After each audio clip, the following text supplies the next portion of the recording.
with it. Don't fake with it, girl, make cake with it. Make it clap to the crowd while I grab the feet. Cause only damn fools gon' dance for free. You can put it right in front of my face to this. While the party make it rain on your bass for this. Bend it over, back it up, now shake your fist. You forget about the Dougie when she shake to this. She the vape to the kush, bubble bounce to the beat. She the California quake that you felt in the east. She the vibrate to the 15 slap. She the microphone to the MC's rap. Dance like this one gon' change your life. Break it down right, get paid tonight. Move like your body exotic, a little robotic. Now bring it back smooth. Shake that body, shake, shake, shake, shake that body. Put it on the floor. Shake that body. Put it on the floor. Shake that body. I wanna see that body move. So girl, why don't you just put it on the floor? Shake that body. Put it on the floor. Shake that body. I like the way that body grooves. So girl, why don't you just shake that body? Put it on the floor. Shake that body. You the baddest in your crew. So girl, why don't you just shake that body? Put it on the floor. Shake that body. Shake it up, break it down on the table. Fill it with the patty, yeah, trick is the label. You see me like HD cable. Shining like a stock, everybody ain't able. I'm a go girl, yeah, I get it in my sleep. Got a different crop for every day of the week. Why you acting stupid, why you hating on me? Cause I shake my body every day of the week. I'm royalty, you don't know big money, big dreams, I go, and I don't give a what about you chicken head hoes. It's impress, no contest, you don't know, you rolling with me, then you rolling with the best. I kicked in your dough, everybody on the floor. I hustle and I flow, the baddest they show. I'm here to take your dough while I'm shaking on the floor. Come on.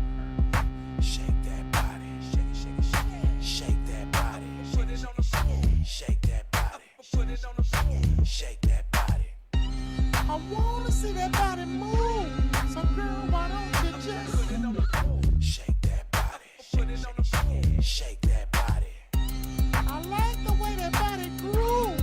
So girl, why don't you just shake that body? Put it on the floor. Shake that body.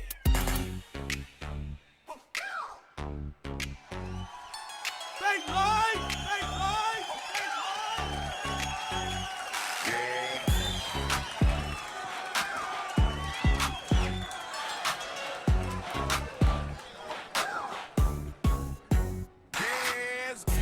Break dip, corner sharp like razor. Ghost rider whip, neighbors yelling y'all crazy. E40 slang, vocabulary gravy. Hustle so strong, lead a whole block hazy. Curbside chatter, deals under street lights. Hustle on the corner like a fiend chasing green stripes. Knock steady, hitting speakers bark like a pit. Street level impact, the ground might split. Street level impact, where the baseline crack. From the trunk to the block, no way to turn back. Hands in the air, we gon' make this clap. Street level impact, yeah, we built for that. What's up, everybody? This is another episode of Street Level Impact. I'm your host, the Tycoon. We got our other host, Igor Beats, over there on the ones and twos. Maybe you could see him. He might pop up on this side or that side of the screen every now and again, you know. But, yeah, we here. What's up? Want to give a shout out to everybody that's tuning in right now from Twitch, from YouTube, Facebook, IG, Snapchat, TikTok, and, you know, wherever you're listening to us from, whether it's at work, your car, on the block, you know, school, we appreciate you. And, yeah, it's finna be another one like the other one. You know, we got some stuff to chop it up about. Shit. This month seemed like it went by hella fast. I don't know. Yeah, that seemed like it went by fast. We already halfway through it, y'all. So, you know, it ain't that bad. You know what I'm saying? It ain't that bad. The war's still going on too, but it ain't that bad. We still here, and you know, we doing what we do, which is make it happen. But yeah, shit. It's the middle of May. What can I say? First of all, you know, I hope everybody enjoyed their Mother's Day over the weekend. You know, shout out to all the mothers. Also, it was 510 Day over the weekend, So shout out to everybody in Oakland, whether you're in the west, the east, the north, you know. Um, I would say the South, but I don't even joke like that. We used to we used to get old people about that shit.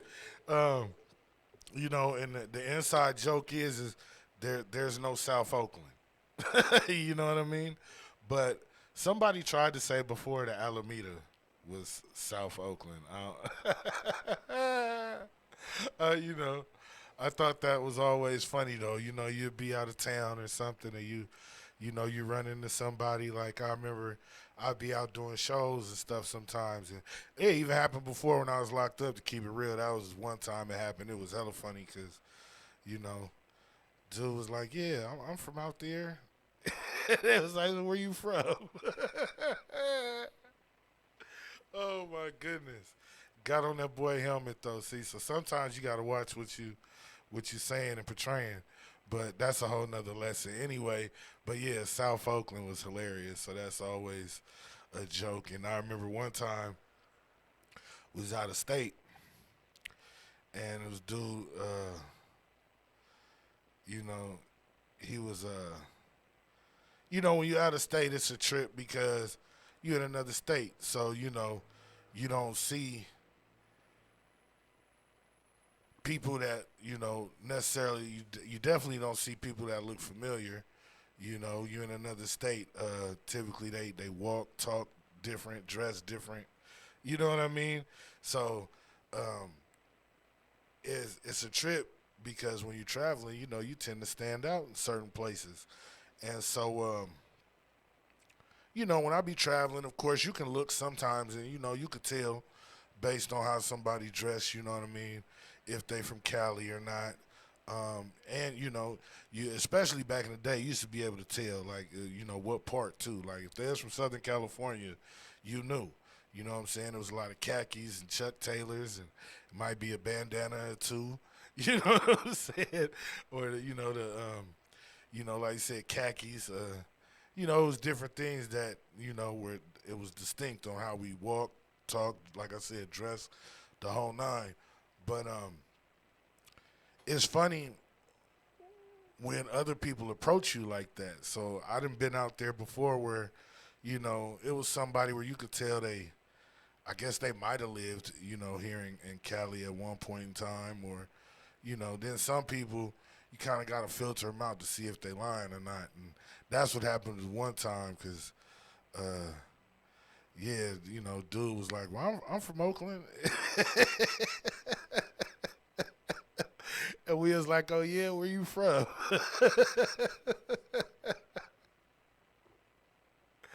and he said some shit, but it was just a trip. It was a trip. But, yeah, it was. Oh, what you mean over there in South Oakland? He was like, yeah. He was like, fucking idiot. Oh, man. But, yeah, shout out to Oakland, 510 Day. 510. For those that don't know, that is the area code. That's, one of the original area codes for the Bay Area. You know what I mean? So, yeah, that was, the holiday, if you will. You know what I'm saying? The city's holiday or the region. I mean, I don't know. What do you think about that, Igor? When people say 510 Day, and I think you know what I'm about to get at because 510 is also the area code, Richmond, you know what I mean, San Leandro, Hayward, San Lorenzo, down to Fremont. You know what I mean? Man, I just got one question. They changed the 415 to the 510. Right. Now, what the hell they do that for? And yeah, I mean, even with that, that's why I was saying too when I meant y'all that it was, one of the original. But yeah, originally the whole area was a 415 area code in the beginning, and then they started splitting everything up. But like I said, yeah. What's So up, lady? Come over to the Twitch. So 510, for 510 Day, and I guess I had to think about it the other day because I was there too at the event. We was kicking it. We'll get into that in a minute. But like I said, when you look at it, okay, like for 415 Day, for example, right, in the city, typically, you know, Richie Rich always, he tends to pop up at the 415 event, right? The 415 Day, or they would have him perform. And like I usually, you know, like you said, some people be tripping, well, he from Oakland. Wouldn't know he was a part of 415. You know? And originally, I mean, like how we were saying, originally what the whole area code represented, it represented Oakland too. So when it comes to 510 Day, I don't ever really recall like people from Hayward or San Leandro, like I said, or any of the Berkeley. I mean, we know there's people there. That's, you get what I'm saying? We know people from those areas. You know, we know his hoods all through there and stuff. But typically, like I know Berkeley, you know, would like have their own separate, like, you know, city day or whatever, you know, that they put together. But again, what about on 510 Day? So, I mean, is that, you know, I mean, of course it's Oakland, but do you consider that a day for those other cities as well? Man, 510 Day is town business. It's an Oakland Day. Okay. That's what that is. Now, all the surrounding cities, they welcome to come celebrate with us. But it's an Oakland thing. Okay, there you go. Yeah, I was just, because I had to think about it. I was like, yeah, I ain't never, you know. And again, I know that they do their own, like, events, but, yeah, I'm just, you know, for the sake of the area code, like I said, you know, that's interesting. So, I mean, what do you think they should do? Should they just have their own designated day? No, they good. You come visit. See? You can come visit, but we don't want you to, you know, move in. Just come visit. It's all good. We say that, but shit, to keep it real, we the ones that might have to visit. I mean, I know you see they talking about right. A lot of that's what's crazy about it. A lot of the They putting us sponsors, out. a lot of the sponsors for First Friday, I guess they said are starting to pull out because, and I think we talked about this last week or a week before, but the cold part about it is some of the stuff, some of the incidents wasn't even related to First Friday. None of You it know, was. they might have happened afterwards or in certain areas, but, you know, I can understand the sponsor standpoint because every time something happened, it is on a, you know, it's on a Friday, but the news, the media, you know, I guess so-called, because when they mention it on the news, you know, they're saying after Oakland's First Friday event. You know what I mean? So that's not a good look. That's not a good look at all. But Again, I can understand why First Friday is getting the heat. And I wish I could talk to somebody to just give them this little gem. But you have to design a way to disperse the youth. right, yeah, that's what It's we too did late talk about for that that last many week. kids. Parents, where are you? Where are you? I understand you got to work, and I can't say nothing about that. Some of because them at First Friday too. it's a cold challenge. But the thing is, you know, whether you got to work or not, your kids is out doing things. Right. And you got to get a hold to it. But there's a twist to that, too. Because, see, had that been in our generation, moms and pops would have been putting belt to ass. Right. And if you do that But- now, you'll go to jail. Well, not only that, but like you said, it's a little different now because the economy as And it well took as the authority away from the parents. well, and I'm that's what I was getting at when I was trying to say, as far as the economy plays a part, because like you said, if the parents got to work, but then on the other side, the school system has drastically changed. You know what I mean? Man. the school years are shorter. You know, just like you said, so it's a couple different variables in there. Hey, School years is I'm glad you brought up school. yeah. I- Well, I mean, I because you saved know, the clip that I school wanted used you to to go see. all the way to June, and now you know what I'm saying, to damn near the end of June, whereas now, you know, some schools is done in May. You Right. know what I mean? Like I'm honestly gonna be working some I'm working security for a couple graduations over the next 2-3 weeks. So you know what I mean? Like yeah, we just like I said, we right here in May, middle of May. While we talking about that at school, I want you to check out this clip. It's gonna play on the video over your head, and then you're gonna be able to hear it too. I want you to tell me what you thinking it is.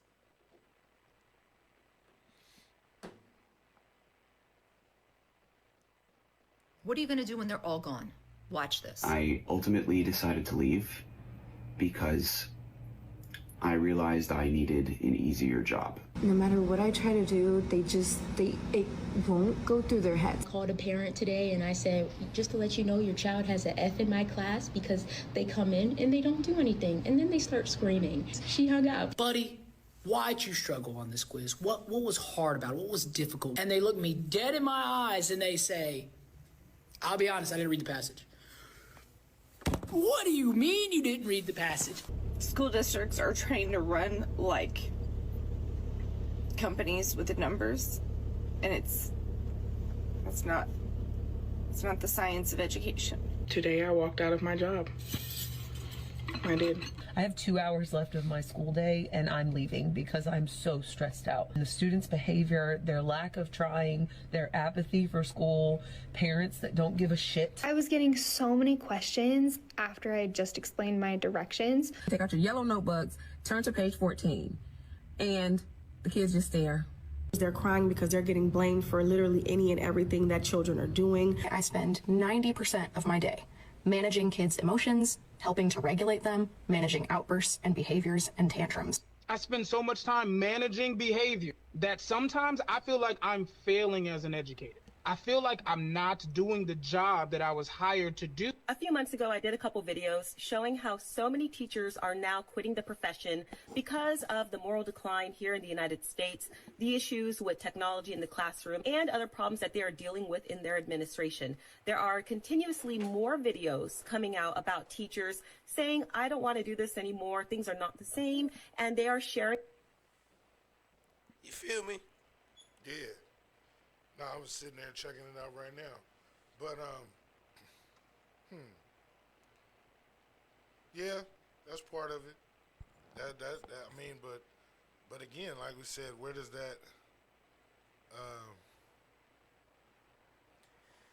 it seemed like parents have no authority. Yeah, that's what I was about to say, but we didn't set that tone.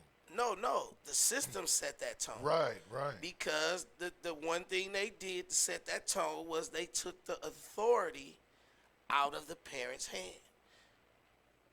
Yeah.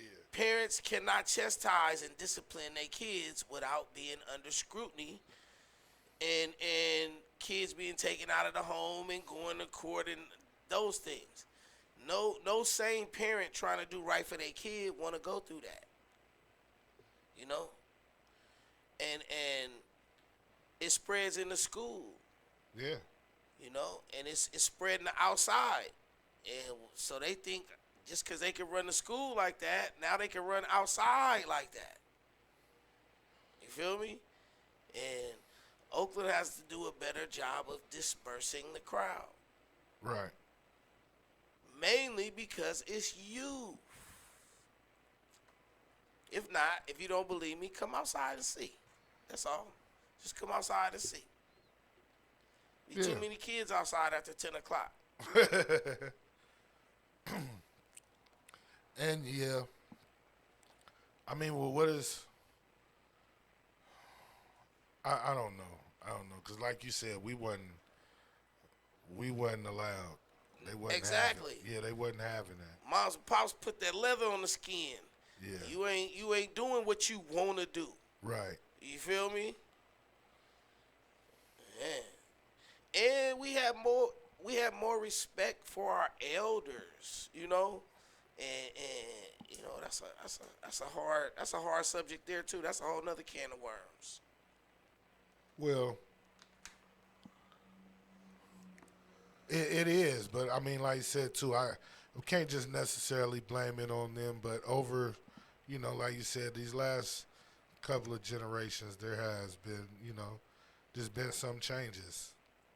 And I don't think necessarily that people were looking at the overall picture when it comes to some stuff. Because like you said, a lot of laws were put in place or changed, to really,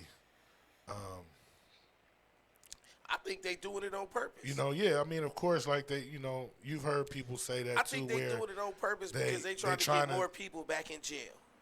Well, yeah, directly. Well, not only just jail, but No, just jail. You know why? There are states right now that are being sued. Oh yeah, by the prisons. Because their prisons don't have enough people. Because of the contracts they signed. Right. No, I understand that too. And they're trying to fulfill that contract. Well, yeah, but more so that's what I was going to say as far as, like, the other countries, like people talk about the difference in how the government runs, where, maybe it is. I mean, of course, even with the education system, we were saying that too, is like, they're trying to really, it seems that one way or another parents are losing more of their rights. Yeah. Or that the school the education system now has more power to do certain things or more influence. And that's what I was about to say was like, I still think that that's all part of what you're saying, that basically, they're trying to gain control. I mean, of course, just like we already know when it comes to prison,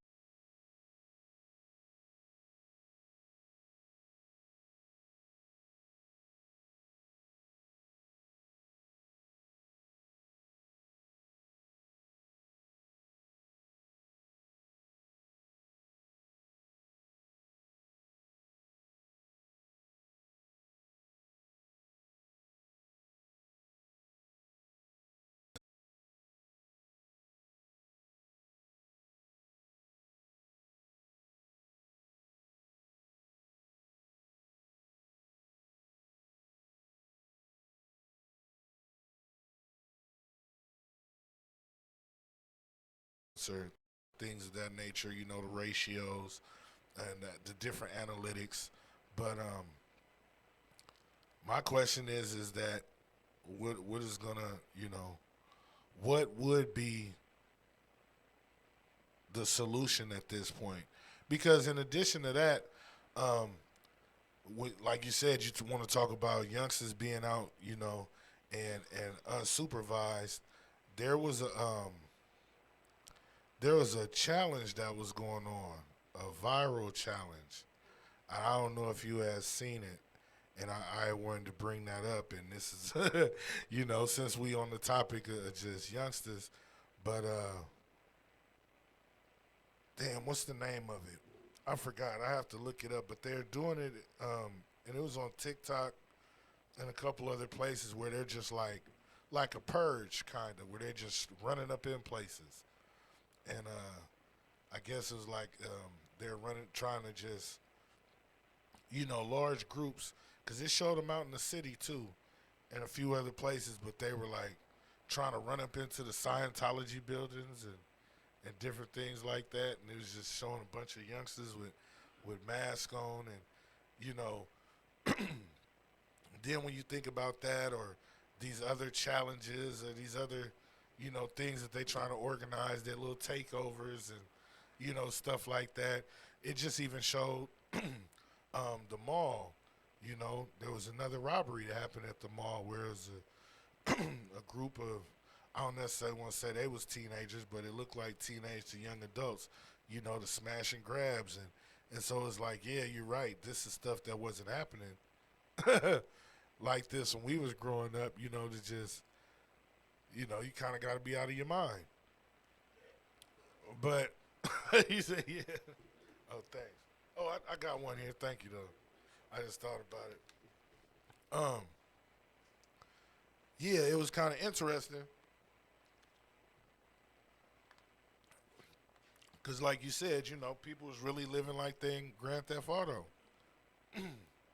So, yeah, what is the solution at this point? Because, other than locking everybody up, because locking them all up is, I guess, the faster and the simpler solution for those that's in a position of power. But like you said, for those of us that actually care about them, what is it to do? Because it's easy, like you said, to just write them off right now and say, they out of control. But what's the other solution? Somehow we gotta get them to see how valuable they really are. Somehow we have to get them to see that what they doing is part of the powers that be overall plan to have them in trouble somehow. An easy solution to say, but would be extremely hard to do, is get our youth to start reading the Willie Lynch letter so they can understand how other people plan their demise and they're now doing it on their own.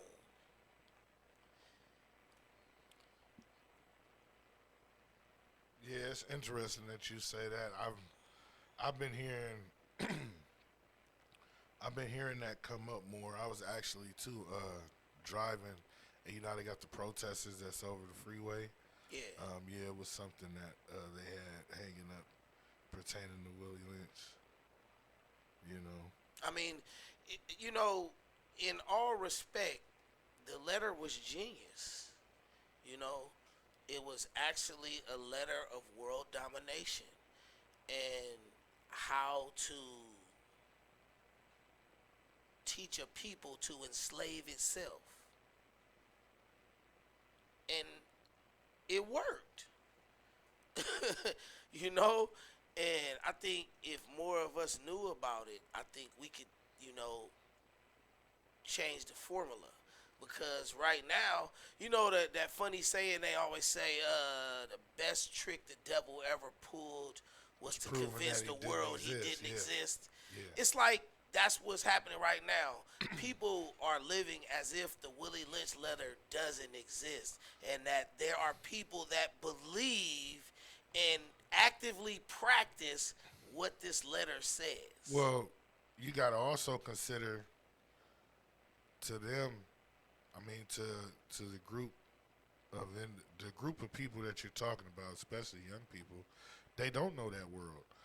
Right. A lot of things have changed to where, they grew up in a world, to them, that will just at face value, surface level, is very different.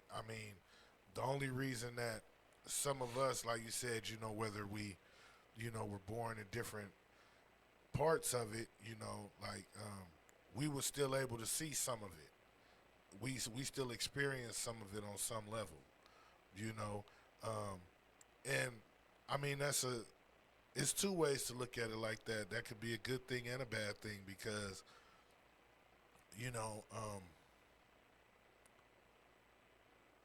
it is, like you said, is kind of harder, just like tradition, or culture even, it, after a while, if you haven't kept up with it, as far as teaching the new generation, it is going to be lost. The history is going to be lost. And so,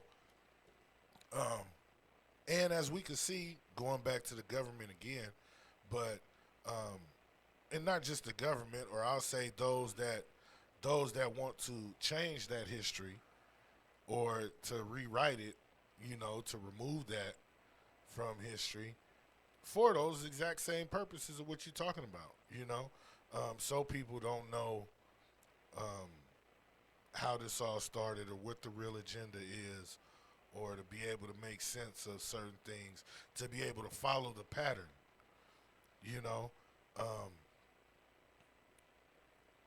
but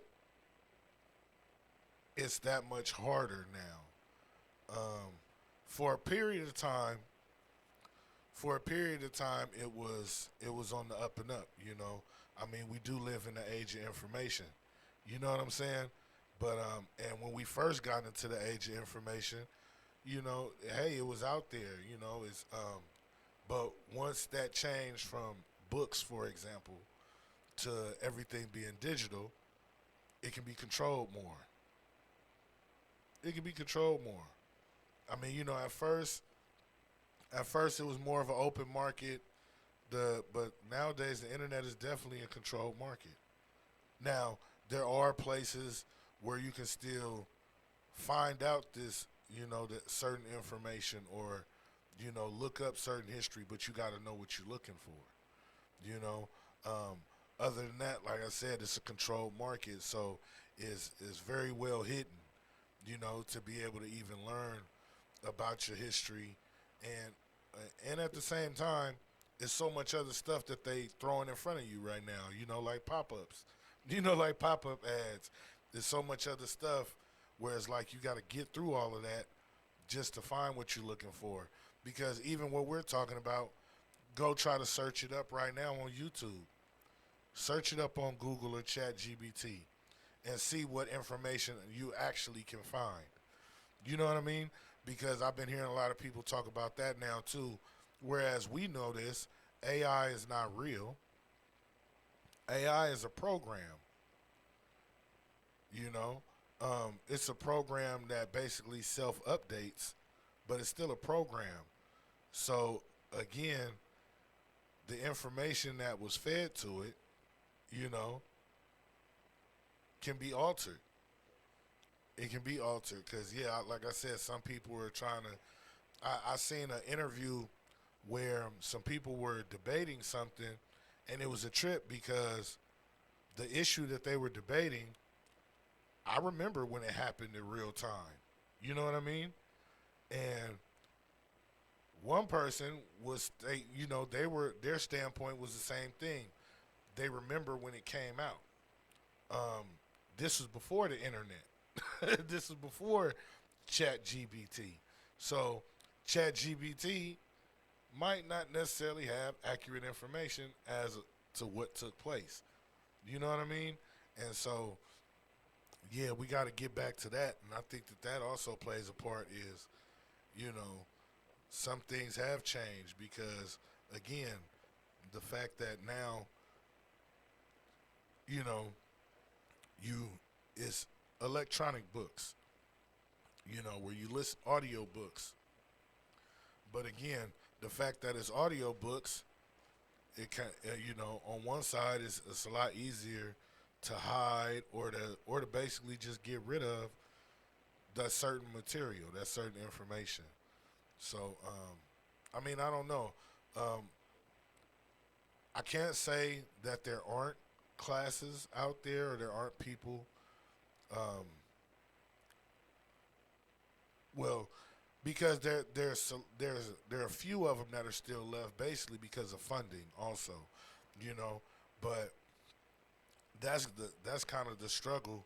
But there are some that you have to, you know, you can actually look for, even schools or, you know, certain places where it might offer curriculum, you know. Of course, going to, you know, local bookstores versus, you know what I mean, libraries. Sometimes you can actually find some of the, you know, the more authentic or original teachings. Like I said, you know, nowadays outside of that is kind of hard and far and few between. But I mean, what else can we do outside of that? You know, I mean, again, it does take money. You know, just like how what's his name, Dr. Umar Johnson. You know, how he was opening up a school and things like that. Not necessarily saying open up a school, but I'm pretty sure we can pull some resources together to at least offer a program. You know, offer some classes. It's just something to think about. And I know that there are some organizations out here that already do that, along with scholarships and everything else. But maybe that's a thought, you know, maybe because for the price, and don't get me wrong, it's not cheap. You know what I'm saying? You know, some of these programs, it takes, you know, $1 million, $2 million to run. And as you know, that could just be for a year at a time. But if somebody, I think, was to try to put that together out here, that maybe that can make a difference, where we can offer, a course. You know what I'm saying? And the same thing, maybe if it's possible from the education side, get it to where, especially for the younger people, if they can, if it'll qualify as some sort of credit. You know what I mean? School credit or something. I mean, at the same time, just like with the youth programs and different stuff, we can have an incentive to, something to offer them upon completing the program. But, yeah, if there's somebody somewhere knows who to talk to make that happen, I think that would make a difference because, like you said, they'll be a little bit more aware. But it's hard to even say that if they're not going to pay attention at all. And that, I think, kind of falls back on the government, like you said, because it's, okay, you're trying to have control, but it's going to be chaotic. Now, like you said, if it's designed for them to do that, and y'all going to sit there and, it's just to lock the babies up, and y'all still trying to lock us up as it is, if somebody get out of line, then that's kind of hard. It's going to be chaotic. But outside of that, I think that, if certain things were changed as far as the amount of time, I really can't say it's nothing else. Time, because people are not able to spend as much time with their kids before. Like, I remember, hey, the weekend was just that, not you trying to squeeze everything in to, you know what I'm saying, the 48 hours, because like you said, you don't even see the kids during the week, Or it's like, okay, hey, make sure you're home before I'm home, but like you said, that could be 10 o'clock at night.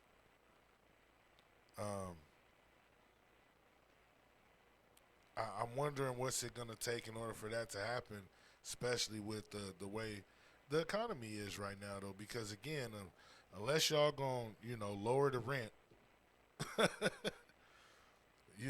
how are people able to do that? And, I mean, I can go even further because I know people that on a daily basis have struggled with that between their jobs and dealing with school, with their child's school or even after school program, you know what I mean? Some people are barely making it from being able to get off of work or, they trying to work it with their job to, hey, I need to get off, 30 minutes to an hour early because I got to make it through this traffic to get over here and there's no exceptions. You get what I'm saying? So, like you said, all of that, I think, because we all know that that's not necessarily healthy for the kids, especially during development. Because like you said, they don't understand if you ain't really got time to teach them the fundamentals at home, then you kind of just really sending them out in the world unprepared. I don't know. But shit, I think that, like I said, it needs to be an overall reset. And then maybe from there we'll be able to clear up some of the, some of the mess that's been made over the years. Speaking of cleaning up mess, that's what I wanted to say to you earlier. Oh, well, hold on, too. One more thing so before we get on the YNs, right? The youngsters, I know what they could do. They need to do like how they did in New York. Now, New York, I just seen a video earlier. They be having the same issue because it's big on the East Coast. And, I mean, it's been going on as far as, like, the bike takeovers. You know what I mean? Like with the mopeds and the ATVs and all that, or or illegal bikes, whatever you want to call it. And you know how they just did it on the bridge out here, and then they confiscated, I think it was like 90 bikes. So I seen something in New York, and they just did this, I think it might have been earlier today or yesterday, but they had like over 200 bikes, I think. They that been confiscated. You know what I mean? Same thing, right? Why did they destroy them? Now, I'm not for that because to me, I'm looking at it as hey, somebody could have actually used that as a method of transportation, different things. They vehicles. I mean, you know what I'm saying? Like, I don't get it. That's just part of the business where, hey, make sure next time that somebody is purchasing it that can afford it. You know what I mean?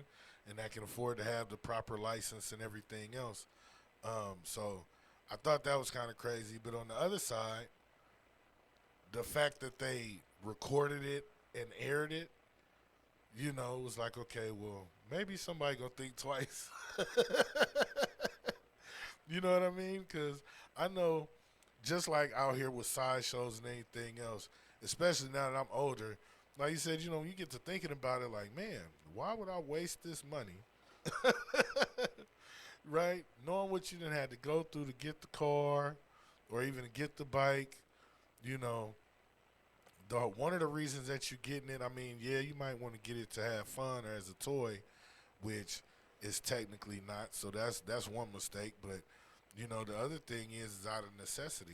Hey, I'm getting a car or I'm getting a bike because I don't want to be walking all day or catching the bus. Yeah, especially in the rain or anything else like that. And so, and then when you start looking at the amount of money that you having to spend just on maintaining it, it ain't worth it to just throw it all away.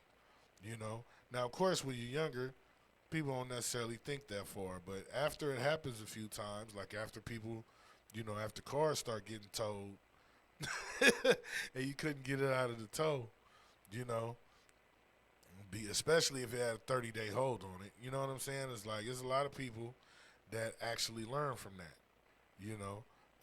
There's still some that didn't, but a lot of us learn from that. So I think that there's certain things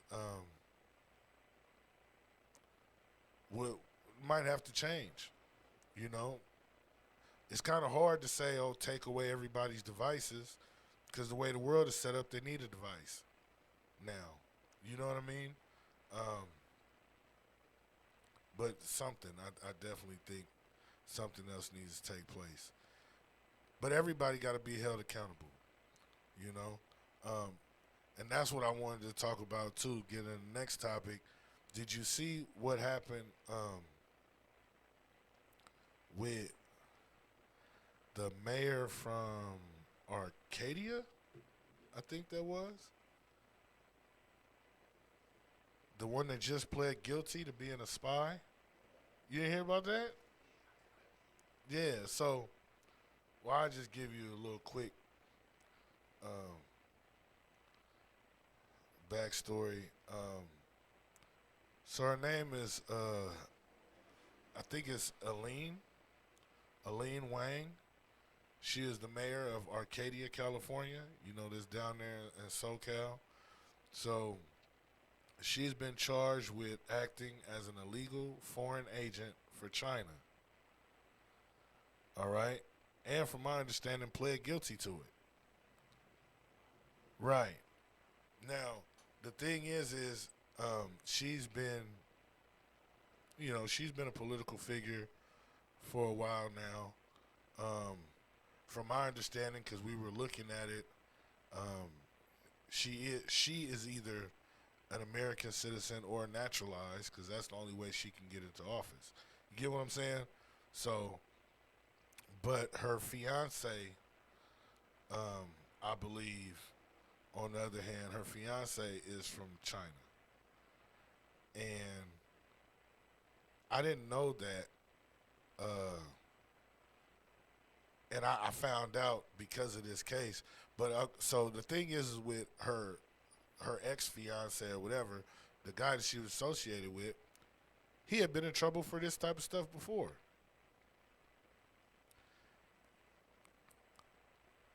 And then when I'm hearing, you know, at first I always used to think, because, you know, they used to make it like it was a big deal, like, you know, oh, espionage or, you know, different things, like that was like a capital crime. You know what I mean? So she's only looking at like 10 years. Yeah, she's only looking at 10 years. And supposedly, I guess she was running a website, and I guess the website, they were, the Chinese government was basically trying to feed certain information into those that are the community out here, right? And so, but yeah, I thought that was a trip. I'm like, 10 years. I thought that if you get caught going against the country, you know, that's it. They throwing away the key, unless you ended up getting, you know, negotiated for it. It makes you ask the question of who's making these decisions. Right. Right. And how long she been here? Yeah. Well, and that's what I was gonna say, because they've been investigating her for a couple. I guess that, you know, stuff has came up before. Cause ain't Trump over in the China last, right now? Yeah. Yeah. Sure was. Yeah, that's kind of, you know, like you said, that's a hell of a coincidence with other stuff. But yeah, they've been, I guess too, she's been like on the radar kind of, because like I said too, her involvement with Dude. And that's how you know though. First of all, I want to just give a shout out to them too. You know, when you're dealing with some real gangsters, especially when you're talking about other races, because they don't give a damn. They don't give a damn. That's like what we gotta understand. Yeah, they don't give a damn. Like they not trying to hide it. You know, hey, if it's, you know, whether it's the mob, the mafia, whatever they, you know, sometimes, especially in the other country, like, no, we run this. The cartels and all that, yeah, we outside, you know. We walking down the street, because I guess that was the thing, too, is, yeah, they said before, well, she actually said it. They had a news clip of it where she was talking about, yeah, how, you know, when that was her fiance, you know, yeah, that, you know, they'll walk the streets together, like, hold on, but, you know, he looking at it, that's my opinion, like, you know, from a different standpoint, if he's somebody, you know, of a certain status over on that side, it's like, yeah, you know, and like you said, hey, we trying to infiltrate. But that's what it is. I don't know why they try to act,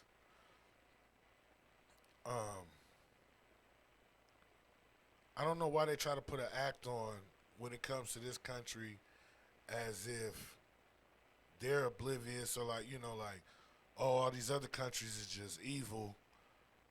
Right. When, you know, we doing the same thing in some of their countries. Right. So, and you know, more. right. So it's like, I think, you know, first of all, we need to be honest about that. But yeah, I had to think about it. Like you said, you know, who authorized it? Because at some point, somebody had to know. You know, everything else. You know what I mean? And how is it when it's stuff like this coming up, you know, and I get along with all races, but when it's stuff like this coming up, or it's other stuff coming up, and they identify a certain group of people, I find it funny that, you know, it's not being handled, I guess, it's being handled a certain way. You know, whether it's selective, like you said, it's some money or something on the behind the scenes, you know, but it's like, yeah, how is it even allowed to happen? You know what I mean? Again, like we looking at it as they and because the reason I'm saying this is, before I get sidetracked, when they were mentioning that she would possibly be doing, she's facing up to 10 years in prison. They were also mentioning that this is a normal thing. Wow. Yeah, as far as us finding out or uncovering people, finding undercover agents from other countries. So it's like, yeah, how is it a regular thing? And if, or is that why Trump is acting the way he's acting? Do you get what I'm saying? Right. But if that's the case, then how come everybody else is trying to keep it hush-hush? As far as he's actually, instead of people looking at him like he crazy or he just got issues, you know what I mean? Like why is he attacking these people and this and that? But y'all got briefed some of that information that he got too. Right. So why are you putting on the front? They got briefed together. Exactly. And with that being said, again, I'm not saying necessarily I'm a Trump supporter, but I guess, you could pass me a MAGA hat, occasionally to put on because, yeah, I mean, if that's true, then some of it does make sense because like you said, okay, what was some of the first things that he was saying in the beginning of his administration? Well, when it came to China or a few other places, even in the Middle East or different areas, but he's like, hey, they're actually bleeding us dry, quote unquote. You know what I mean? Like, our economy is suffering because they're actually weakening our economy by taking our resources elsewhere. And what we talking about right now, to me, is one example of it. Because it's like, okay, if you're is spies like you said, the economy shift, in a lot of different ways. And it was like, yeah, you allowed, not meaning, you personally, but as far as previous administrations have allowed some of this to take place. Right. And me being an American citizen, but not necessarily considered a full American citizen, I kind of find it, offensive. And what do I mean by that? Well, we all know that people of color have always been treated like second-class citizens. So my thing is how is it that we've been having to live under the radar all our life, but yet other people were allowed to, move without the same scrutiny. Right. For this to even take place. I mean, like you said, people, you turned a blind eye at one point when it was convenient. Now all of a sudden it's, it's, hey, well, they're doing this and, in Southern America, or they're doing this in the Middle East, or they're doing this in Asia, or they're doing this, in Russia. I don't understand. Because like you said, the whole time that any of this stuff been going on, people still travel back and forth. Right. I don't get that. So it's a war going on, but it's still planes going back and forth. It's still money, huh? It's still money transferring back and forth between these countries every day. So, I just thought that was interesting though. But like I said, at least on the other end, it seemed like they a little bit more upfront about it.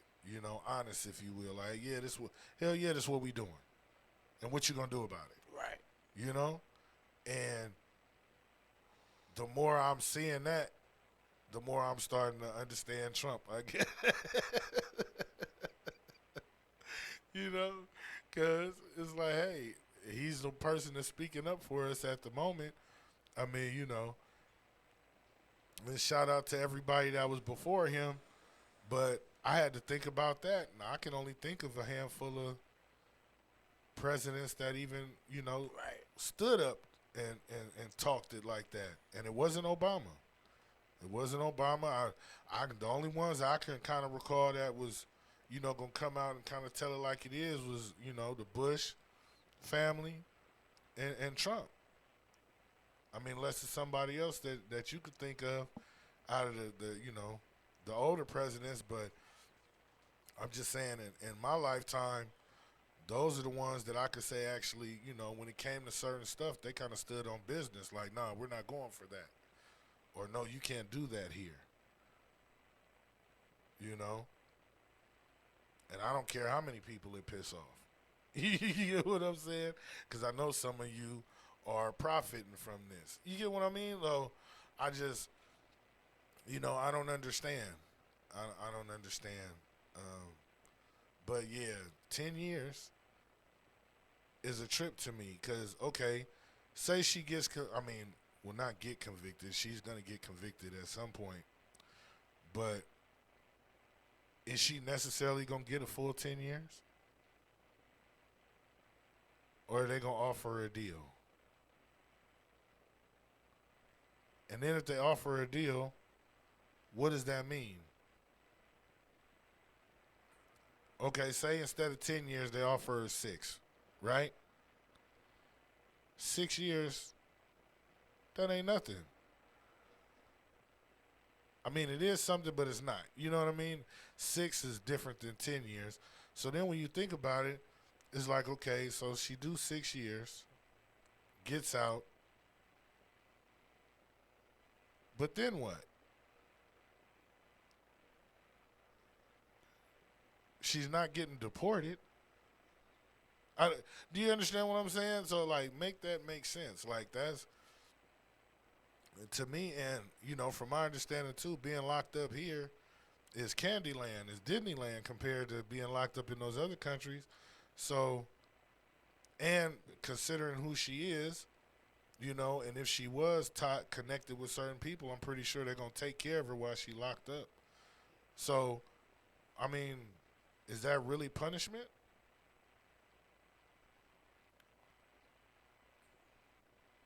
Like, what is the message? Like how you were saying, even with the kids, it's like, okay, well, yeah, what is the message that's being sent? Because I'm looking at the whole spy situation like, well, you're really not saying that it's consequences like that.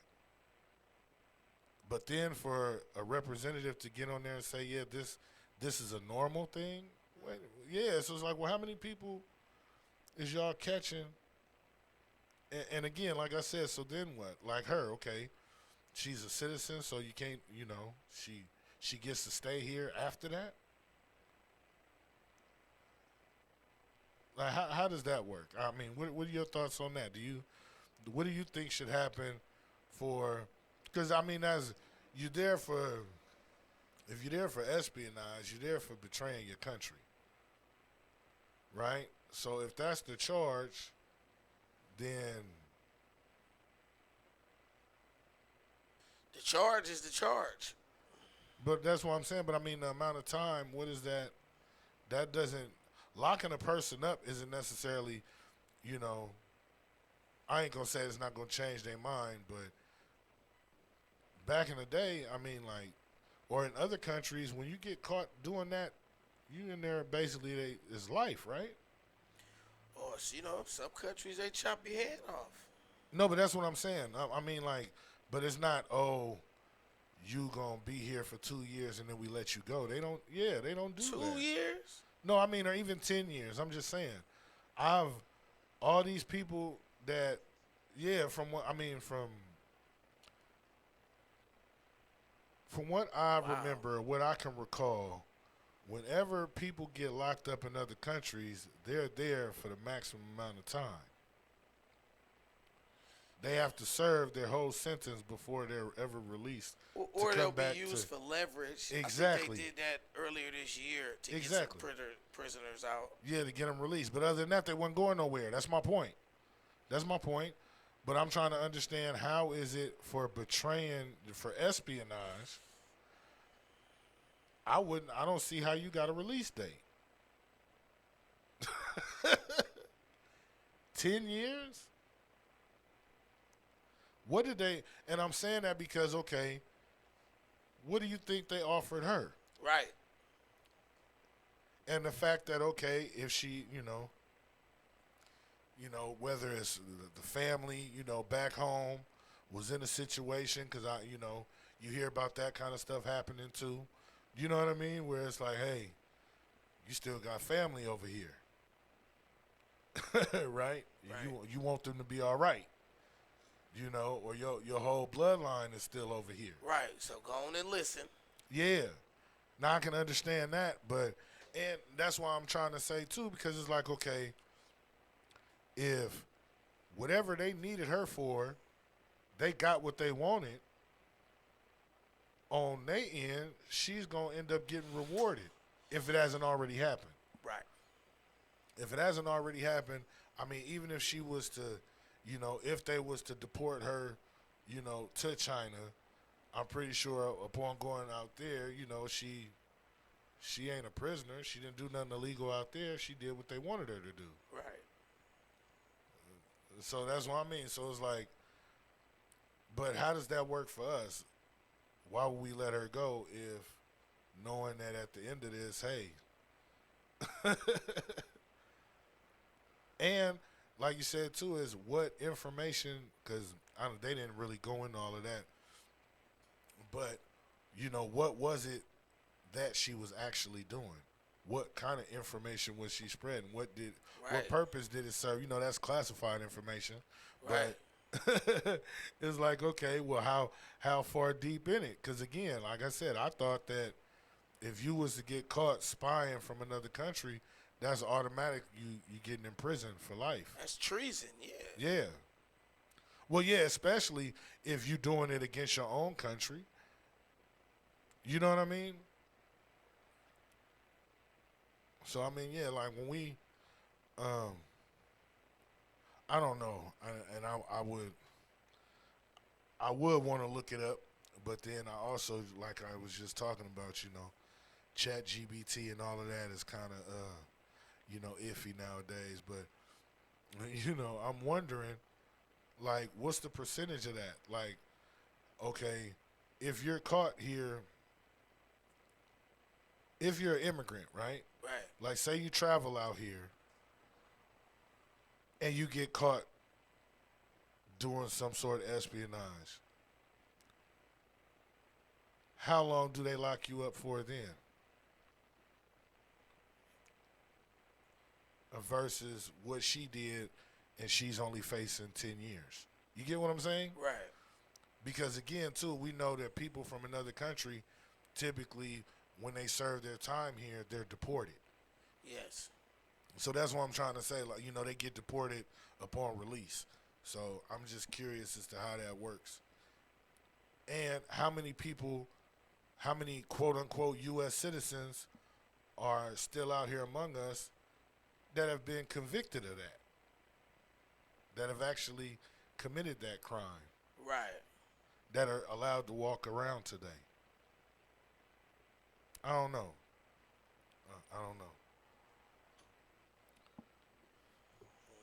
Makes me wonder though, like you said, like what was being offered.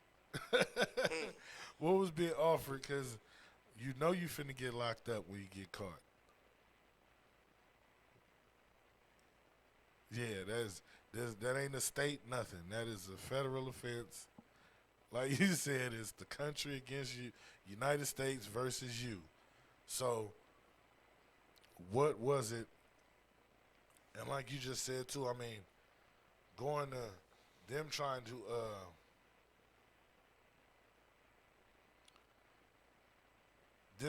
negotiate, how often does that really happen? You know? Because I'm just, especially right now, I mean, is that some of what, what Trump was doing while he is out there? I mean, we'll never know. But I thought that was interesting, and I got questions, so I'm gonna be following the story a little bit more because I really want to find out, you know, because again, we have people that are in, you know, other branches of the government, and I don't want to sound prejudiced or racist or any of that, but you know, hey, I see everybody else being treated with more respect and with more rights and freedoms. You know what I mean? And this is just a slap on the wrist. Like, you know, I don't understand.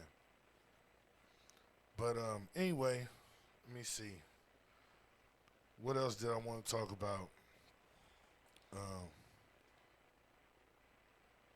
Let's see. Locally, the Gap store. Yeah, the Gap store is closing down. Yeah. Bayfair. Yeah, Oakland, huh? Bayfair Mall. Nah, man, ain't nothing at Bayfair no more. Oh. I could have swore I could have swore they been closed that down. No, I'm talking about the one on Lakeshore. Yeah. Yeah, this is officially a wrap. They closing his doors down. You know, it's a lot of stores we talked about that have been closing down in Oakland. And I wanted to say this because when you was talking about earlier about 510 day or visiting, like I said, it seems like we're gonna have to visit all these other cities because I'm seeing, you know, they opening up different shopping centers and you know, other places and stores are being relocating, but festivals and events and stuff. But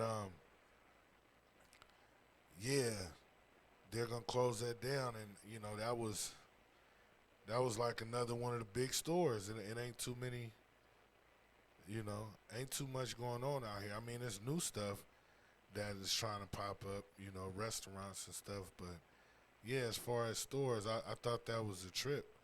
And I'm more so worried about, I mean, it makes me wonder, what are they going to do with all these spaces, all these commercial spaces and everything else? It's like we sitting here, we definitely, you know, got a housing situation going on and an employment situation, but is closing these buildings down the answer, you know? I just thought that was a trip. And I'm trying to really think where else, I mean, besides what? One, it's Ross. Besides Ross, Rainbow, what is it, 2 DDs out here? Or DDs and City Trends? That's it. That is it. We talked about this before. That is it. There's no other stores. It's only 2 Walgreens. You know. Technically, that Target is considered to be in Emeryville. But what are we, you know? I mean, luckily, we still got grocery stores. They talking about opening up 2 more grocery outlets out here. But, what is that going to say for the city? You know, for the city of Oakland. It's a lot of people out here, and like you said, you definitely got to travel for everything now. You know, I'm wondering how that's going to work. Especially when it comes to clothes shopping, you know. I mean, school about to be out now, but yeah, you know, It's they gonna be didn't. the malls on the outskirts. Yeah, but that's what I'm trying to say.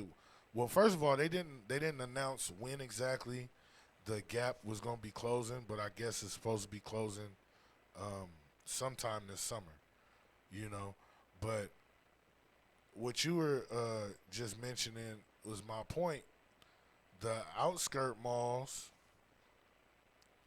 they've already been dealing with the effects of that, the increase in numbers, and look at what's been happening because of it. There's been a bunch of smash and grabs, a bunch of different stuff. So then at that point, I think that they going, because they're not necessarily going to close those malls down, but I think they're going to restrict who can come in there. Now the question is how? You know what I mean? Like, you're going to have to, show your ID to be able to shop with it. Huh? That's crazy. I mean, it is, but it's, well, when you look at sports events, they do that sometimes. Sports events, they do that sometimes, like where, if you don't live in a certain area code or a certain zip code, they won't allow you to purchase the tickets. Especially during big events, like I believe during like playoffs, like right now the NBA playoffs, there was something like that going on the East Coast, where they're trying to block people from purchasing tickets that weren't, that didn't live in that particular area, because they know people try to buy up tickets, the opposing team. Yeah, I don't know, but I'm thinking that because they're not going for that in some of those places. Right. They're not going for it, so I hate to say it, but I think it's gonna be a lot more discriminating going on. Trying to even go to those malls, you know what I mean? Because you gotta think about it. You go into whole nother cities and they doing it now though. Like you said, that's what's been going on. When you look at even the stuff that be happening on the freeway, as far as, high-speed chasing and everything else, a lot of these events that have took place, a lot of these break-ins at these thefts that have taken place at these malls and stuff, it was a lot of the times the suspects were all coming from out this way. And I don't think that that's necessarily a good look, because not even from the standpoint of going to go shop, but what if somebody actually needed a job? Right. And now they can't get a job because of where they place a residence. I don't know. But y'all might want to chill out because, like I said, they, the same thing with the post office and everything else. Like, there's no stores. You got to buy stuff online. The stuff got to get delivered. You can't keep trying to attack the Amazon driver or the post office worker, the FedEx worker, UPS. It's no point. There's no point. Ironically, though, there is one other thing that I wanted to bring up that I found out about last week after the show, and it has to do with the post service. They just changed. They're in the process of changing a law, and I didn't know this, but originally, I guess the law was first put in place like 19, don't have me say the wrong date. I want to say 1927. Somewhere around there. I have to look exactly, but the post office is looking at revising a law right now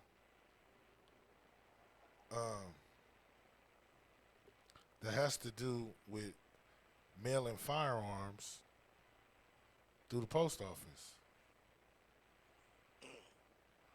And the law that they're actually trying to change, or the policy that they're trying to change, will make it to where people are able to send them through the mail. Yeah. Now, what I didn't know, well, because, what it is they were saying that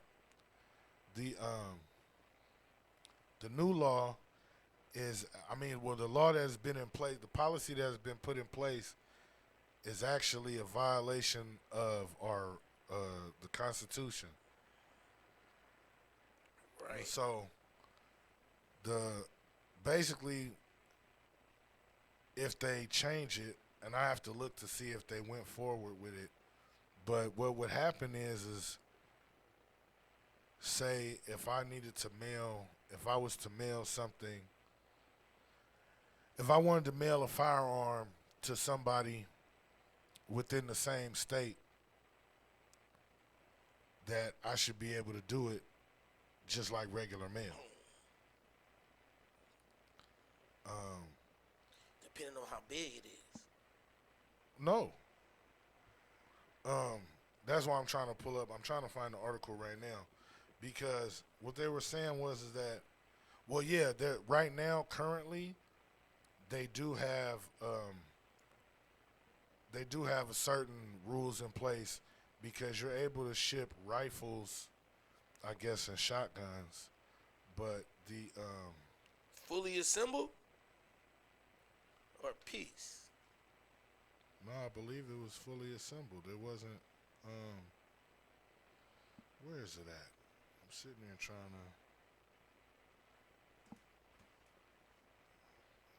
find it. This is a few days ago, like I said.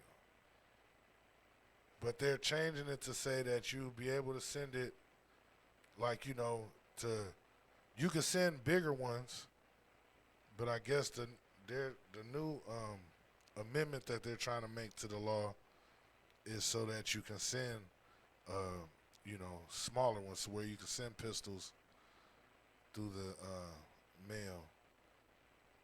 Now, sending them out of state is a little different because it's still federal, but statewide, that they should have been able to still do it. I don't see it.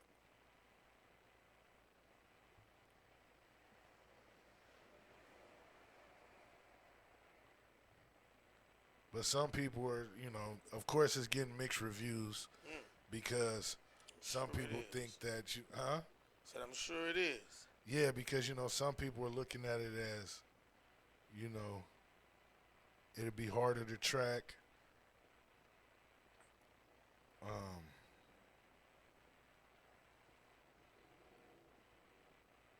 know for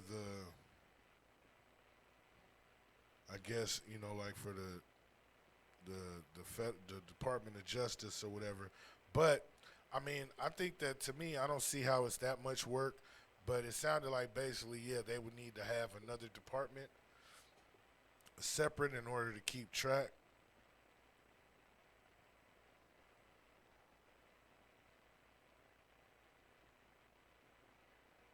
But at the same time,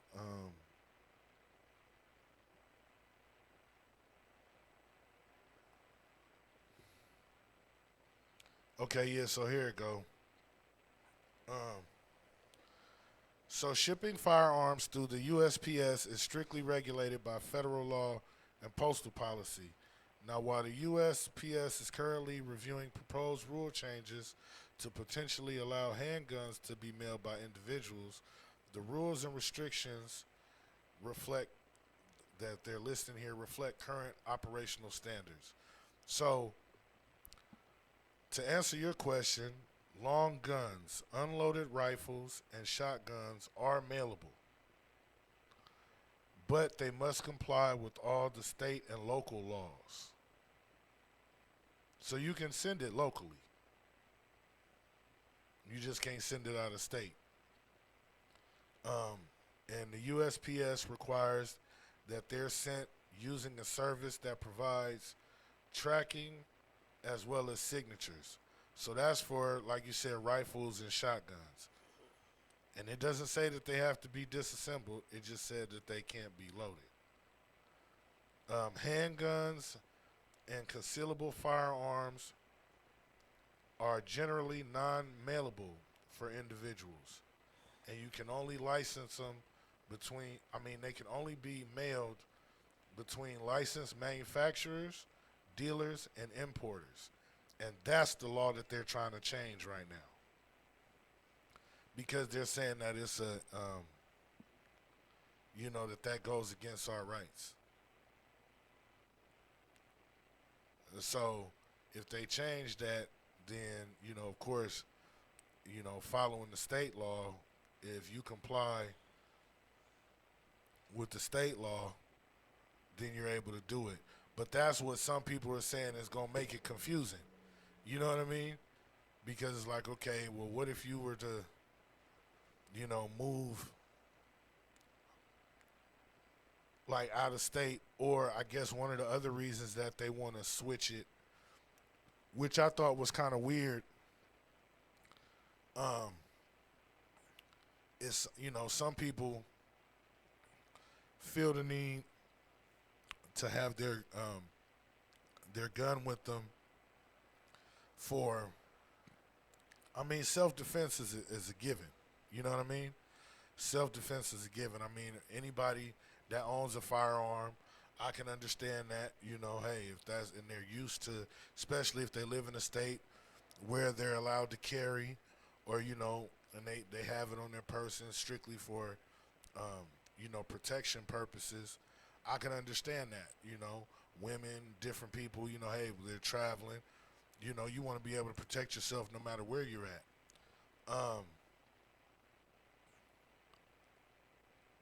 But the other reasons, as far as recreational, like people going hunting or, I guess if there's like certain states where, they're the different types of like skeet shooting and different things like that, But my thing is why are you traveling to do that? I mean, if it's actual sporting event, something like that, I can understand.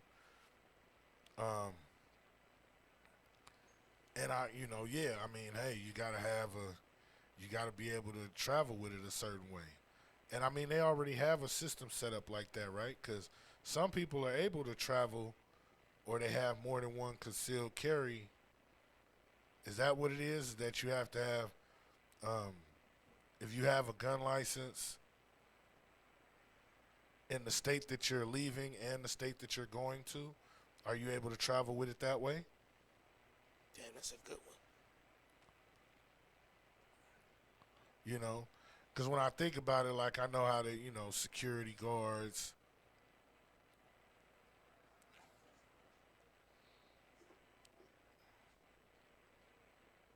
Yeah.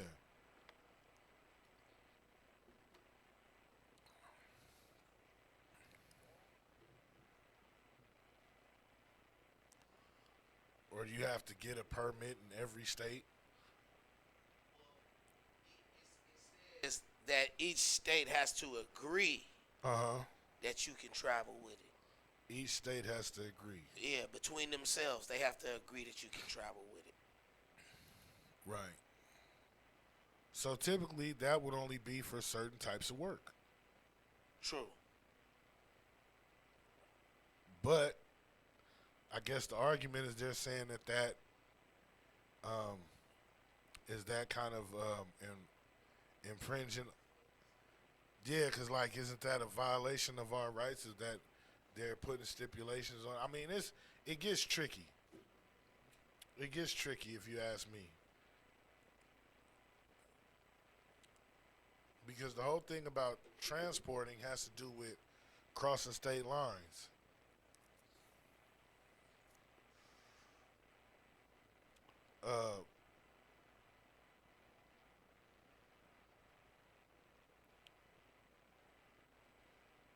Yeah.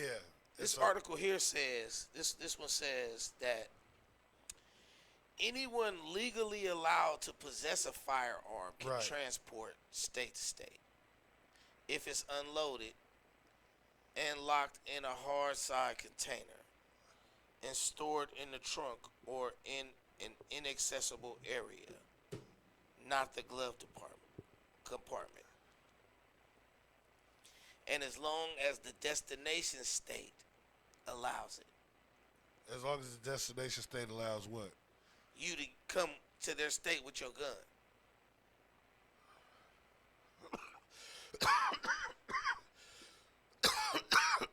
excuse me, you're saying you're talking about traveling by car. Is that what you said? I guess this would be road traveled because it can't be planes. That's what I'm trying to understand. So yeah, so the only way, and you say the state has to be okay, meaning that you got to register somewhere. Yes. And they got to approve you coming there with your gun. Okay. So yeah, outside of that, that's what I mean. It gets tricky.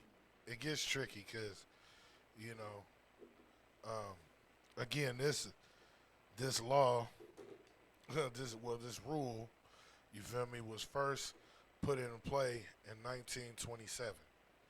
So,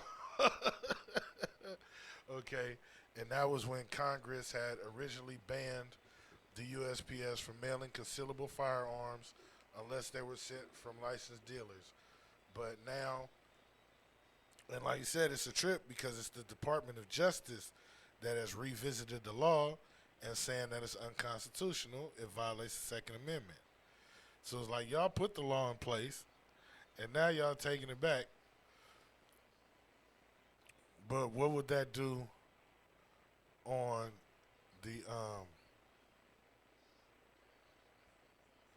okay, hold on. And it says also, so long as Congress chooses to run a parcel service, the Second Amendment precludes it from refusing to ship constitutionally protected firearms to and from law-abiding citizens, even if they are not licensed manufacturers or dealers.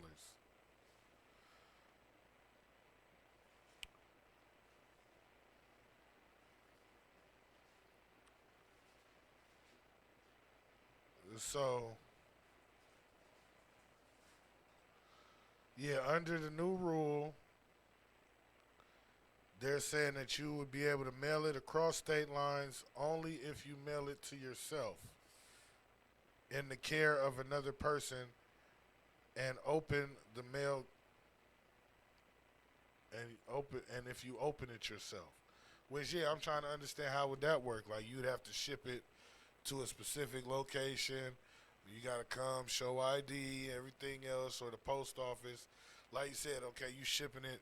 Say you going, you know, hey, I'm going to be down south for about a month and a half or 2 months. You know what I mean? So I have to go to the post office here, fill out all this paperwork, ship it out there, and then when I get there, I have to go pick it up, you know? I guess. But like I said, certain law enforcement agencies is saying it's going to be too much of a hassle, I guess. It's going to be hard to keep track. And I don't think it's hard to keep track of that stuff because, like I said, if they worried about people doing stuff illegally, it happens. I mean, no, I'm saying it happens. They verify. I mean, you know, they check. That's what kind of killed me is like, let's not act like stuff like this doesn't already happen. And you guys have ways of, you know, scanning the packages and finding out what is what, you know, and tracking it down. So don't act like, you know, it's a big deal. If anything, I think that people would be less inclined to do it, especially nowadays, knowing how everything can be tracked down. You know what I'm saying? I don't think nobody would necessarily risk sending that in the mail without everything being legit. And that's whether it's locally or out of state. But I don't know. What do you think about it? I don't think it's a bad thing. I mean, like I said, yeah, if your right is to bear arms to protect yourself, but it makes me trip off of, okay, another example of that is what just happened with the shooter. Because remember, he was out here. And he purchased those guns here in California. And, you know, went out to, was it Washington, D.C. or whatever? Yeah. You know what I'm saying? He was on the train. Now, again, I ain't saying that. I mean, it's all the same thing, but okay. Yeah, but you don't get checked driving either like that, really, unless you look suspicious or you doing something. Now, maybe, yeah, you know, he probably shouldn't have been traveling like that on the train necessarily. It should have been the same thing where you got to, you know, just like with anything else, you know, yeah, it needs to be checked in and all of that. They don't know, you know, what if he'd have decided to flip out on the train? You know what I mean? And just start shooting people. So I get what you're saying. But, yeah, I thought that was a trip. But it makes me wonder, okay, why? First of all, why are y'all looking at changing that law now? After 100 years, what made the Trump administration want to take a look at that?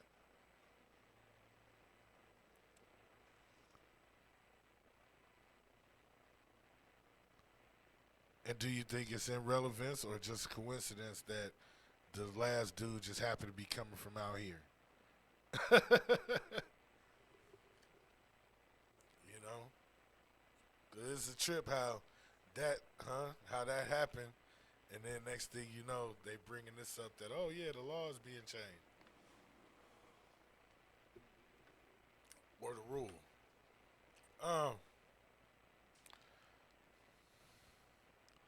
I don't know. I don't think it'll make a difference. Because again, like I said, I don't think people is necessarily going to be trying to send nothing. You know, that's, you know, nowadays stuff to change as far as trying to send stuff through the mail anyway. You know what I mean? And then at the same token, you know, as far as the, you know, the law enforcement agencies acting like, oh, it's extra work, but it's not, because when you purchase a firearm, even though it's ran through by the state, but at some point, that information goes into a federal database anyway, as far as who has gun permits or who purchased what guns. Am I right? So I don't see how it would be that much of a big difference. I just look at it as maybe you hire a few more employees to just go through this paperwork, you know, as it comes in on, okay, these guns are being sold over here, or, you know, it's being transferred from this name to this name. You get what I'm saying? Or like you said, if they're moving from one state to another, that, you know, they just keep up with it. It just seems like that's all it is to me, is more data entry. Because the stuff is already in it. You guys already have a system that oversees all of it. You get what I'm saying? I don't know. But I think the real issue there is that it's people pushing against it because it kind of invades. In order for them to okay this, it kind of oversteps certain laws. Because, like California, for example, you know, California, certain things are required. You know, they do a mental health check, you know, background check, the whole nine. Other states, they don't necessarily do that. You know what I mean? It's, hey, if you're a law-abiding citizen, you have a right to bear arms. You get what I'm saying? So I think that's where some of them are having the issue, is because of just that. I don't know. I say, if you're a law-abiding citizen, there shouldn't be no restrictions on what you could do. Not saying that people should just go sending guns in the mail, because again, I don't really see the reason for that. You know, so that's one thing. And I mean, I don't think it's a big deal to have to register it or have to fill out a piece of paper, or, because again, anything that you're trying to ship in the mail or overnight ship something, especially if it's something that's worth some money, you got to fill out paperwork and go through all the extra stuff anyway. So I don't see what what the difference is. And if certain rules that were put in place at one point are considered unconstitutional, which one is it? Does it go against our rights, or does it? It's one or the other. It can't be both.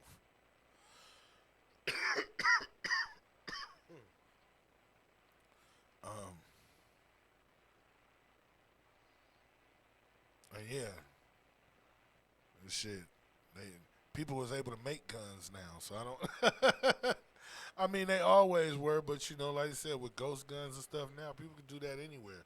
That's what I'm saying. That's illegal. You catch them, they know what's gonna happen. You know what I mean? So it's like, I don't necessarily think that should be as big of a deal.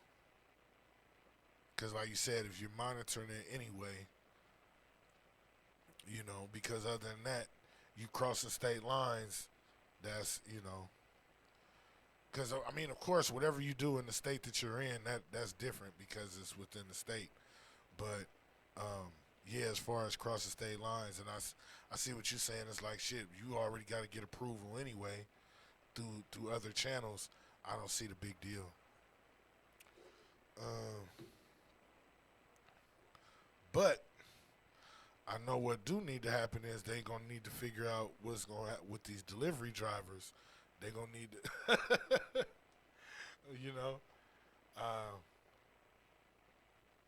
because they shouldn't have to worry about getting ran up on. You know what I mean? But again, I guess if it's at the postal. If you have to go pick it up at the post office. That makes a little bit more sense. You got to show ID. You know what I mean? You got to do different stuff. To me, that makes a lot more sense anyway, because it separates, you from everybody else, so you don't have to really worry about the accidents happening. And like I said, I think it's easier to track that way,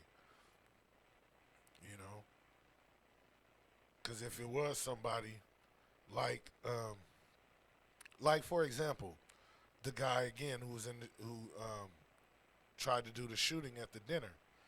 Now, they would have caught on to him even a little faster. You get what I'm saying? If he'd have had to check those guns in somewhere. And technically he was supposed to, right? Yeah, so he was supposed to. So, you feel me? But again, like I said, I don't know. I mean, I guess we still on one side too. We just gotta have faith in people to trust that they're gonna do the right thing. But yeah, I thought that was interesting.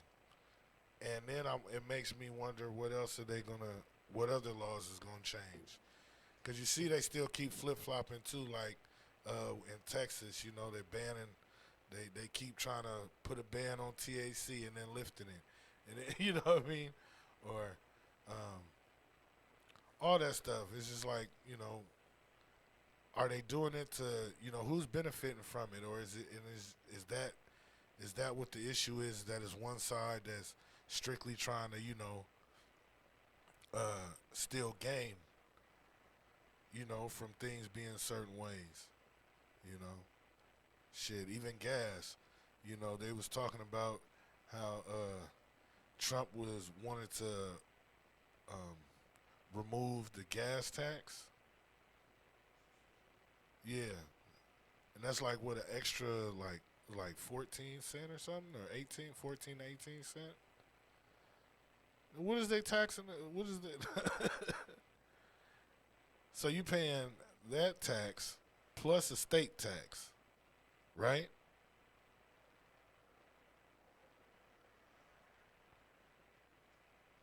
Huh? Yeah, no, I'm just saying, so And I mean, I guess that varies by state. And so that's why our stuff is. But if the federal tax is only that, then how come our gas is still $2-3 higher than other places? How big is the state tax on gas? I'm gonna look that up real quick. Because it gotta be something ridiculous.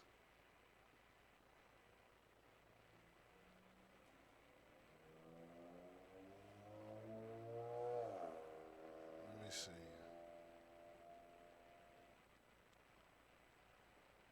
Yeah, let's see. Gas, California gas taxes per gallon. So we pay, no, see, this is what don't make no sense. Okay. So I guess this is what it's saying, Igor. So California, our taxes and fees come up to 89 cent, between 89 cent to $1.08 per gallon. But that's because our state, the state tax alone that we pay is 61 cents.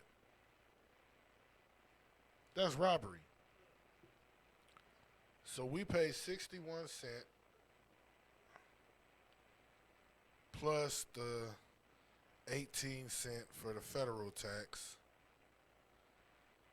And then state and local sales tax is about 10 cents.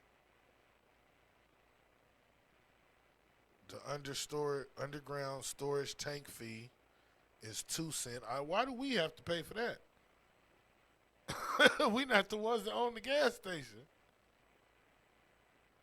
That's crazy. That is crazy. And environmental surcharges can be another 15 to 30 cents.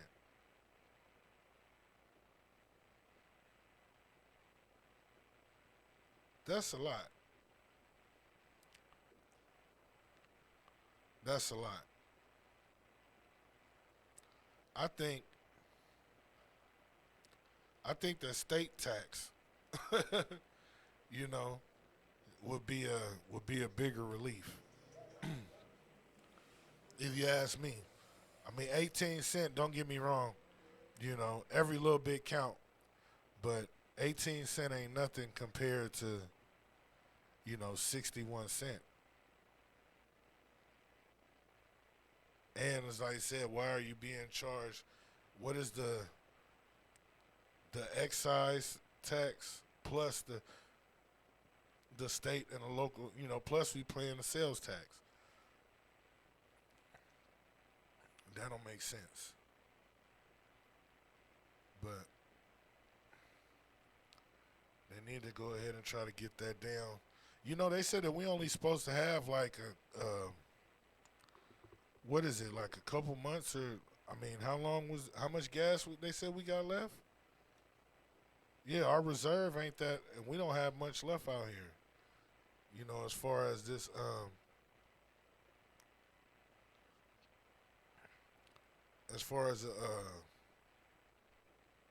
the war is concerned.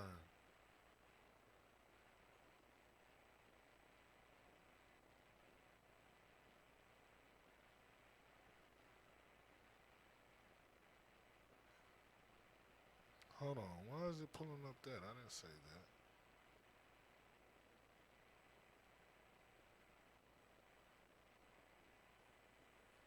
Yeah, I thought that it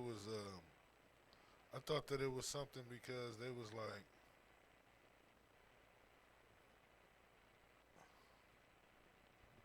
yeah, we only got 6 weeks. I was about to say 6 months. I was all the way off. 6 weeks of gas. If that's true, then what is about to happen? What do you think is going to happen in the next 6 weeks?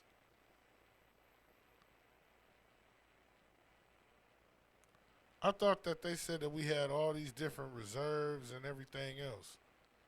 So what happened to that? Because 6 weeks is not a lot of time.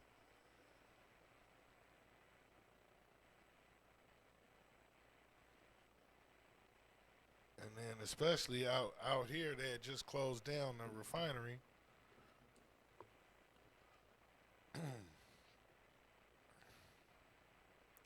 I don't know, y'all. I suggest that you go ahead and fill up while you can, what you can. You understand me? Get your bicycles out and get you some good running shoes, some runners. Because, hey, at least we get some exercise, right? So, I don't know. Let's hope for the best. Let's hope I'll have some better news for y'all regarding all of that by next week. Because 6 weeks, that ain't a lot of time. That puts us right at July. And, yeah, that mean no boat trips, no boat parties. You know? Yeah, you gotta think about it. Yeah, we talking about don't have a cause I mean shit I'm wondering if you know what the propane supply is, cause yeah, barbecue grills, you gotta start thinking about all of that. You know what I mean? It's like, yeah, it's gonna be a rough one. It's gonna be a rough one. Gotta figure out something. Gotta get back to our roots. This is one of them summers where, you know, it's gonna build character. Yeah, but I'm here for it though. But yeah, if I was y'all, I don't know. Maybe you wanna try to do it before the end of this month. Cause well, when you think about that, that means like amusement parks, other stuff too, huh? Cause those rides operate on gas. Right? Some of them. So yeah, some of them do. But I'm wondering, is that going to affect, like, I mean, we know it's going to affect travel, but like how much so if it's only 6 weeks left? Because how's food going to get delivered? Or anything else? I don't know. Got to stock up, y'all. But shit. Finna get up out of here. Thanks y'all for listening. Make sure that y'all like, share, and subscribe. And tell your folks to subscribe actually on YouTube at Baylife. At Baylife Radio 510. On YouTube.com or SLI Podcast. Yeah. If you're also interested in being a sponsor, or if you want us to help promote your event, or if you want us to be a part of it, make sure that y'all hit the DMs and let us know something. Or you can email me, slipodcast@gmail.com, or Igor Beats, DJ Igor Beats, @gmail.com. And yeah, see y'all next week. Don't hurt nobody and enjoy yourself.